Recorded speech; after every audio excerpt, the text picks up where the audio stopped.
Meanwhile, the Appleton Area School District appeared alongside State Representative Lee Snodgrass to discuss possible ways to close the funding gap in public education, both in Appleton and statewide. Now, this coming as the school district plans to go to referendum in April to address a $13 million budget deficit. An initial survey of the community indicates voters would be in support of this referendum. However, this data was collected before many taxpayers saw an 8% property tax increase from the district. Majority support of the referendum would also mean an additional tax increase for the next 4 years. Superintendent Greg Hartjes says the district cannot afford to have a failed referendum.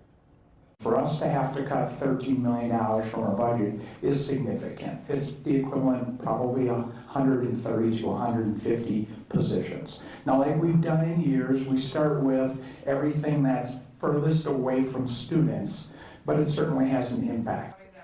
Appleton School Board is expected to choose between a $13 million or $15 million option at their next meeting on Monday.